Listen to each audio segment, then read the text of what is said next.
datangnya dari Sofyan dari Jakarta Selatan. Assalamualaikum warahmatullahi wabarakatuh. Salam. Buya, saya ingin bertanya. Sekarang pemerintah menerapkan undang-undang tentang batas suara adzan yang diperbolehkan. Dan masyarakat boleh melaporkan suara adzan yang mengganggu. Yang ingin saya tanyakan, sebenarnya bagaimana batas atau aturan mengumandangkan adzan yang sesuai syariat Islam? Apakah dengan adanya undang-undang volume speaker suara adzan itu telah membatasi aturan dalam Islam? Bagaimana kita menyikapinya? Mohon pencerahannya Buya, karena hal tersebut telah memanaskan situasi di masyarakat. Masyarakat khawatir lambat laun adzan akan dilarang di Indonesia sebagaimana di Singapura. Terima kasih Buya. Bab adzan ini spesial adzan ya, lain bacaan Al-Quran. Kalau adzan sudah tahu kita pada pertemuan yang lalu, jawabannya adalah masalah adzan. Spesial adzan untuk mengundang orang sholat itu disunahkan untuk sekuat-kuatnya suara, sejauh-jauhnya jangkauan, karena semua yang akan mendengar ini akan menjadi saksi nanti di akhirat. Itu kalau spesial adzan. Kalau adzan jangan diganggu masalah adzan. Dan adzan tidak banyak, tidak lama temponya. Maka yang adzan pun harus sesuai dengan syariat. Bukan adzan yang terlalu panjang sekali, ya, sehingga orang menunggu adzan berlama-lama. Jadi adzan, ini spesial adzan ya. Adzan disyariatkan secara menurut agama adalah kalau memang yang dimaksud negara adalah membatasi suara adzan, mungkin itu harus diralat. Mungkin yang lainnya selain daripada adzan. Kalau adzan harus dikumandangkan. Adzan yang dikumandangkan ini ada fikihnya lagi ya. Adzan awal waktu. Kalau ada yang terlambat itu jangan, itu ganggu orang, bikin orang pusing. Salat asar, adzan asar jam 5. Orang pada bingung, ini sudah maghrib atau masih asar? Ini biasanya ini. Pulang dari sawah langsung megang mic. Allahu Akbar, Allahu Akbar. Problem. Adzan awal waktu. Dikumandangkan ya Allah. Karena apa? Adzan itu akan ditunggu oleh orang. Ada yang pengen melakukan sholat lalu mau pergi atau apa. Adzan awal waktu. Baik, tapi kalau selain daripada adzan, itu memang ulama juga membahas masalah ini. Apakah ceramah? Apakah bacaan Al-Quran? Bacaan Al-Quran itu pun ada aturannya. Khususnya madhab Imam Malik. Dari kalangan Malikiyah. Imam Malik itu sangat menghormati masjid. Jangan masjid digunakan untuk gaduh, keramaian. Sayyidina Umar bin Khattab ini sebuah contoh saja. Ini sebagai pertimbangan supaya kita tidak serta-merta sebuah keputusan lalu kita anggap sebuah kejelekan. Jadi gini, kalau bacaan Al-Quran ataupun pengajian semacam ini bisa saja dikeluarkan dari masjid jika memang dibutuhkan. Kalau jamaahnya ya, dibutuhkan, artinya orang di kiri kanan masjid memang rindu untuk mendengarnya, atau luas seperti ini, jamaah banyak semacam ini, hendaknya dikeluarkan. Al-Quran termasuk dalamnya adalah ceramah-ceramah. Kalau ternyata tidak dibutuhkan, itu pernah suatu ketika Sayyidina Umar bin Khattab mendengar orang membaca terlalu keras. Lalu setelah selesai dipanggil dua orang ini. Dari mana kamu? Dia berbicara, saya dari negeri yang jauh, bukan dari kampung. Sampai Sayyidina Umar mengatakan, kalau seandainya kamu itu orang kampung ini, kamu akan aku pukul. Karena apa? Suaramu yang terlalu keras mengganggu yang lainnya. Nah, ini adalah ada isyarat bahwasanya membatasi suara-suara di mikrofon ini tentunya, ingat semuanya harus jujur di sini. Tentunya ada tujuan untuk menenteramkan, untuk kerapian, bukan kebencian dengan Islam. Awas, hati-hati. Kalau adzan nggak boleh ditawar. Adzan harus tinggi suaranya. Adzan harus kemana-mana. Tapi untuk suara-suara yang lainnya, kadang ada sebuah rumah, ada masjid, itu yang ada rumahnya berdempet-dempetan. Di rumah di kota itu. Kalau suaranya terus, hampir berapa berjam-jam suaranya terus, itu sampai mungkin anak kecil mau tidur susah. Orang sakit mau tidur juga susah. Alangkah indahnya kalau semuanya, kalau mau dikeluarkan tentunya dengan suara yang tidak sampai mengganggu. Intinya kita perlu belajar adab dalam hal ini. Bukan serta-merta mentang-mentang agama, mentang-mentang Al-Quran, tapi disuarakan keras ganggu orang tidur. Kan haram membaca Al-Quran mengganggu orang tidur. Seperti itu. Jadi untuk bacaan-bacaan Al-Quran harus dilihat. Kalau memang rumahnya berdekatan, tapi rumahnya jauh, berjauhan, kita mengeluarkan suara dan mereka tidak terganggu. Makna terganggu memang secara zahir. Kalau secara dohir terganggu itu suaranya juga terlalu, misalnya suatu ketika ada seorang mengadu kepada kami dan serius. Dia punya rumah itu pas rumahnya kecil, sudah sepuh orangnya. Kebetulan beliau adalah, mohon maaf, dalam keadaan buta. Rupanya mic-nya masjid pas di rumahnya. Kalau azan tuh jadi kaget dia. Nah, ini ya terganggu dia. Kalau mendengar azan pun terganggu. Itu tidak bisa jadi ukuran karena azan.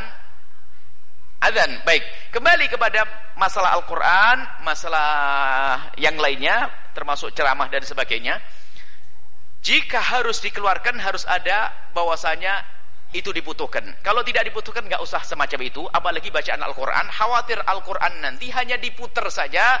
Rupanya orang yang mendengar sambil melakukan sesuatu yang kelalaian dan sebagainya. Atau bahkan mungkin tidak dengar, Quran menjadi tidak dihormati lagi saat itu. Ini. Jadi mungkin peraturan itu kalau kita tanggapi positif-positif, sehingga sekarang tanggapi positif bisa saja jika tujuannya untuk merapikan yang demikian ini. Jika untuk merapikan, supaya benar-benar orang itu tidak akan mengeluarkan suara Al-Quran kecuali memang dibutuhkan. Dan orang betul-betul rindu untuk mendengarkannya. Nah ini. Kemudian juga, di dalam mazhab Imam Malik rahimahullah ta'ala itu sangat tegas di dalam hal ini, khususnya masalah masjid.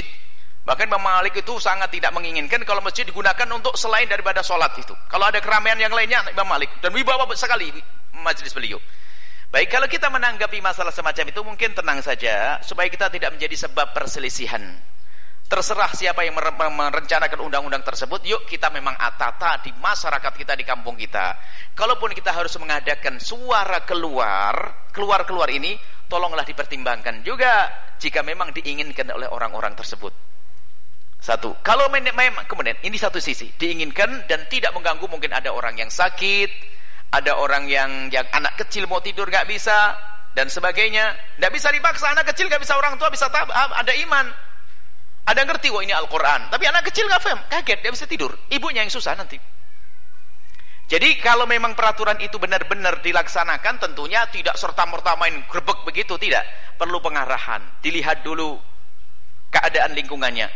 Kemudian di sisi lain bahwa Anda itu jangan gampang merasa terganggu deh kalau udah urusan Al-Quran. Al-Quran dikumandangkan kok terganggu, terus iman Anda itu di mana? Gitu loh. Sisi lain, Anda mendengar Al-Quran kok terganggu. Kenapa harus terganggu? Ceramah kok terganggu? Kenapa terganggu? Bukan innamal mu'minuna alladzina idza dzukirallahu wajilat qulubuhum wa idza tuliyat 'alaihim ayatuhu zadatuhum imana. Bukankah ahli iman di saat diperdengarkan Al-Quran, maka ternyata tambah iman, tambah kuat imannya, bergetar hatinya di saat dikumandangkan Al-Quran, disebut nama Allah. Nah itu. Jadi ada dua sisi ya. Yang pertama, saya ulas lagi. Bagi yang ingin menegakkan peraturan itu sah-sah saja. Sah-sah saja, akan tapi tentunya urusan adzan bukan adzan. Kalau adzan hendaknya dikumandangkan. Kemudian setelah itu bacaan Al-Quran ini harus dilihat kemaslahatannya. Sebab di dalam Islam itu la dharar wala dhirar. Tidak boleh kita melakukan sesuatu yang mengganggu orang lain. Bayangkan satu kampung kecil musolanya 6, Qurannya wah. Anda bisa dengar apa kira-kira?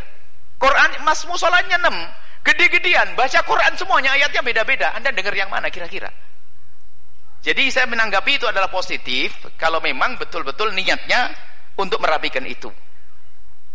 Dan semoga bukan niat untuk memangkas Islam. Jangan sampai niat mangkas Islam. Insya Allah niatnya positif. Kalau niat positif, kita sambut, perlu rapikan. Karena ada, mohon maaf, ada kampung sangat Islami. Kita pernah masuk juga. Kampung Islami, azan itu bersaut-sautan, ya kan? Allahu Akbar, azan masih oke lah, azan. Orang hafal semua azan. Tapi giliran Al-Quran, baca di fasal, apa sih ini? Belum lagi waktu kita bersolat berjamaah, Allahu Akbar, kita dengar suara mikrofon sebelahnya juga dengar suaranya ini. Ini baca wa Tuhan. Mungkin Allahu Akbar di sebelahnya dia ruku. Jadi pertimbang itu sebenarnya benar. Dan ulama dulu seperti Imam Malik rahimahullah taala, Ibnu Abdul Bar dari mazhab Malikiyah khususnya merapikan betul masalah-masalah semacam itu. Jadi mohonlah hal-hal semacam itu tidak serta-merta kita tanggapi positif, hanya kita wanti-wanti. Hei siapapun yang buat undang-undang, jangan sekali-kali membuat undang-undang atas dasar kebencian pada Islam, Anda akan hancur. Tapi jika Anda membuat undang-undang demi kelestarian Islam itu sendiri, maka Allah akan memuliakan Anda. Kita kembalikan kepada Allah Subhanahu wa taala, jalankan saja peraturan semacam itu demi kerapian semuanya, itu baik-baik saja kok, enggak ada masalah. Nah, termasuk nanti kayak semacam ini. Ini dibutuh, enggak ada yang keganggu insyaallah tetangga. Tetangganya baik semuanya, aman semuanya. Pengajian kita ini dari ujung ke ujung sampai jalan raya kedengaran. Mohon maaf, Anda yang lewat tidak akan keganggu. Yang jualan, bahkan yang berjualan itu adalah senang ikut mendengar kok. Dia cerita kok. Yang di kampung pun mendengar. Nah, kalau semacam ini ada masalah.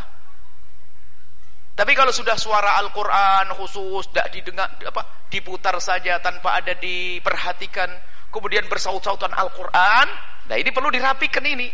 4 masjid langsung Qurannya bareng, jor-joran. Belum lagi nanti ketemu orang yang bacaannya nggak enak.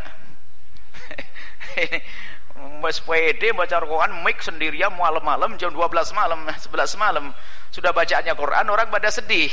Semoga Allah menjaga kita bisa terus mengangkat syiar agama Allah Subhanahu wa taala. Tolong jangan terlalu buru-buru, jangan menjadikan semuanya sebab permusuhan. Kita bisa menanggapi itu dengan positif. Jika tujuannya baik, ayo kita dukung, nggak ada masalah. Yang penting ingat, jangan sampai kami ingatkan kepada pemerintah dan yang lainnya, jangan sampai membuat undang-undang terbetik di dalam hati untuk memangkas syiar agama Islam. Kalau ada orang yang ingin memangkas dan meredamkan api, meredamkan nur Allah, nur agama, maka dia sendiri akan direndahkan oleh Allah Subhanahu wa taala, dan tidak lama itu semuanya. Ini saja, wallahu a'lam bishawab.